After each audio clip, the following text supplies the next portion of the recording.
it's the self-love. Love yourself regardless of what's going on.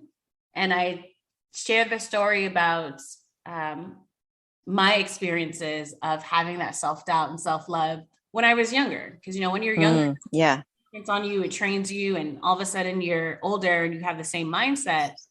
So it's my whole mission I do a lot of like high school girls and kids in general. I'm like, just love yourself, be you, be the air quoted dork. If they want to call you a dork, be that, because you're going to be so much happier as you get older. Absolutely. What are your talks about? Several things. So I'm very passionate about, collaborating through contrast. I think, as we've touched on before, that there's real treasure in our triggers. And, there's so many different perspectives, and it's really about not being right or even being wrong, but simply holding space, right? And I collaborated on a short film, Socially Conscious, with people with whom I don't agree. And it was fascinating. And it was such a beautiful exercise in just, expanding conversation with love and with compassion and with curiosity, right? Because I believe that curiosity really disrupts criticism. What is here for me to explore? What is here that I don't like, so that I can go, okay, great, I don't like it, so I can shift into what I do like, but without making somebody else bad and wrong, because we all have our own process. And I also love speaking about, shifting from transactional to transformational living, and, the conditional love, which really isn't love, it's just fear, versus unconditional love. And I think we have a wonderful invitation to really shift into more of that unconditional, heart-centered reality that I think so many of us are craving. Ooh, reality that so many of us are craving. Okay, I'm with you. I would listen to that talk. Well, we don't think life is, most of us go about, and it does feel very transactional, right? I'm going to do this to get that. This doesn't feel good, so it's bad. You said something I don't like you. You know what I mean? Okay, wait. Maybe, but also at the same time, it's like, how do we really, again, expand the container to really see what's being presented? Because everything's just data. And we really have an opportunity to be more present, I believe, in our lives in full, rich expression, when we really just sort of allow what is without judgment, and then, based on how we're feeling and what we're desiring, right, shifting and moving through the world. Okay. Yeah, that makes sense. Which, do you think it's more of a just is behavior or something you learn?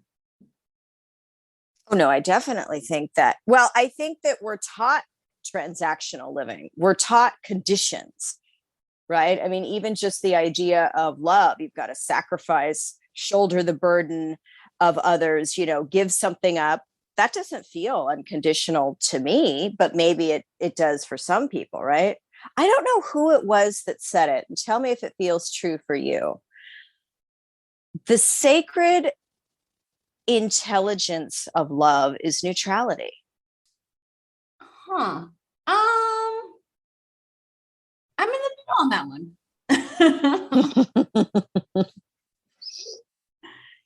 Yeah, because I can see how it would come. It would.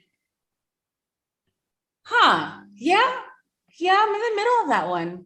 Just from It's interesting, right? Because I think sometimes we think that to be neutral means to be complacent, but that's not true. It's simply I believe in this context, you allow it to be, right? You have compassion. You don't have a judgment about it.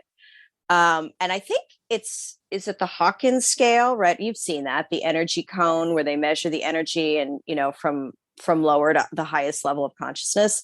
And love isn't even the highest. I believe joy and bliss are above that. Mm-hmm. It's all so fascinating, isn't it? It is fascinating because, and also the conversations you can get from it, of getting everyone's, as long as you're open to it, getting everyone's point of view of why and how they see it. And I'm like, oh, okay, I never saw it that way, but okay, I get that for you. Yeah, I mean, it's, it's like I said, there's just so many fascinating perspectives and potentials and possibilities. And, I'm just so open to, well, show me, teach me, something that maybe I wasn't attuned to or that I had judged before. And, let me see how that feels or try that on. Right. I'm a big show me. Yeah. So on the show and tell, you're a show, not a tell. Yeah, I'm a show. Don't just say it. I want to see it. I want to see it work. Yeah. Hey, I don't blame you, right? Give me the tangibles. Absolutely. And you said you worked on a film. Is this a continuous thing? A new film? This was several years ago now, I believe, and it was a short film. Like I said, socially conscious, and the subject matter of it is, here nor there. But just the idea that, are we willing to come together inspired by our differences in order to expand conversation, rather than coming together in spite of, which already presupposes a hierarchy. When do you think it's important to, not that I want to say make a decision like that, but to be aware that you can do that? Well, I think it comes from, it's like when you were talking about, you got the guidance and you moved right away on your move, right? That comes from spirit or your inner knowing or whatever you call it or whatever you believe, but your inner compass. And so for me, it felt very expansive in my body, like a hell yes, even though my ego mind was going, what the hell are you doing? This isn't a story that you want to tell. This isn't necessarily what you believe. But yet I really wanted to support my friends. And even within that, because sometimes that may not be the highest path for you, right? It's wonderful to want to support people, but at the same time, you also want to be in alignment and be able to serve your gifts and all the things. But I sat with it, and my system was just so expansive and telling me, Megan, there's something more here for you. There's something for you to learn yourself. There's an opportunity again to expand conversation, to honor other people and where they're coming from. And it was a beautiful experience. But had I just listened to my ego mind based on what I thought I wanted or needed, then I would have missed out. Because what you think you need and want usually are, we all know they're all different. Need, want. Yeah. Oh my God. Talk about the 2x4. No. I'm guilty. I try and dodge that 2x4 as much as I can. And I'm like, no, my needs and wants are the same exact thing. Right. Oh my gosh. No, but I just think it's so fantastic and brave of you to just follow that impulse, because again, it feels so unnatural, even though it is the most natural thing, because we're not taught that way of living and being. Okay. So since we're not taught that, and since it's one of those, let's call it air quoted, unnatural way of thinking and being, what do you think are some things that keep people from thinking out of the box, so to say, and reaching out to that whole other side? Well, we're taught such a heavy reliance. And of course, there's none of this is good or bad. It's simply what else is possible. But, we're taught the Newtonian physics, logic, reason. There's such an over reliance on the rational thinking mind. And it does have its value and it does serve its purpose. But life starts and expands beyond the five senses. So, but we're not taught to trust that, right? You need to be able to see it. You need a roadmap. You need an itinerary. You need all of the tangibles like laid out, or there's potentially great risk. And I believe that the heart, right, the inspiration is meant to drive the mind, which then goes to work and, it goes out into the physical realm and, through our five senses, then we can go, okay, here I see is the next step and the next step and the next step. Would you agree? I would agree. Yeah, 100%. Yep. Yeah. I'm always big on that. Yeah, you were taught it. How do you feel about it being taught to you? Like I always switched up for some people, and like I am a life coach as well. So when my clients are like, no, this is just the way I've been doing it. And I'm like, yeah, it's the way you've been doing it. Why? Like, let's explore. Right. That. Right. Take it apart. Right. Let's take it apart. It's not that absolutely. It's just not disrupt it. Well, how wild is this, right? So our whole lives, most of us at some point are familiar, I guess, depending on our age, but we're familiar with the adage, the sky's the limit. That's actually limiting. Mm-hmm. There are no limits. We're infinite. Yep. Yep, sure is. Now on your path, sounds like you are like evolving in a self-discovery and all types of things. What's next for you?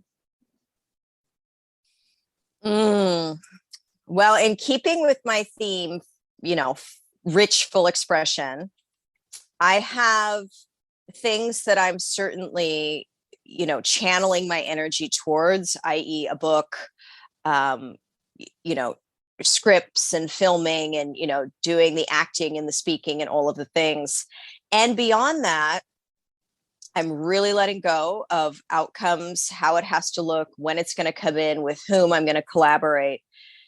And I really am also focusing on being as present as possible, which is really hard, and living in the heart. Ooh, present and living in the heart. For filming and acting, are those, filming we know you've done. Now acting, is that something you're picking up or continuing? Oh, no, I'm continuing. Mm-hmm. I'm continuing. I'm filming a few things here coming up in the next couple of months. And I also am writing my own scripts, which is fun and challenging all at the same time. It's a totally different animal. Oh, that sounds like it's challenging. It is very challenging. It's challenging for somebody like myself who has very, very big, grandiose ideas and a more tricky time distilling them down. And what about you? My next moves are, as cliche as it sounds, but it is to grow and more. Like I want to expand more on, like now that modeling has started up and running, I know the shows that I want to do, like I want to be part of London's Fashion Week. One of them was New York's Fashion Week, and I did that, and it was a great time, and I loved it. And so my next one is to work towards London Fashion Week. One that I had that just actually, as of maybe a few weeks ago, that came in through it was to, get a locked in signed contract with a company, like with the clothing brand itself, and be part of their promotional work, not just, the Instagram, hey, use my code, but really be fully a part of them.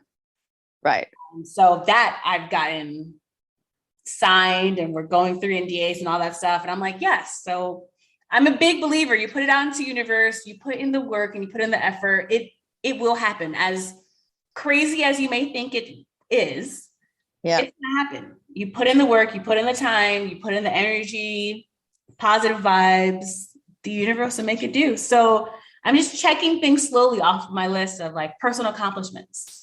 So, that must feel fun. It is so much fun. I'm a list person. Okay. So it's so much fun, like looking at it and be like, check, I did that. Yep. Now, do you put sticker? I still buy stickers from the dollar store. I have no shame.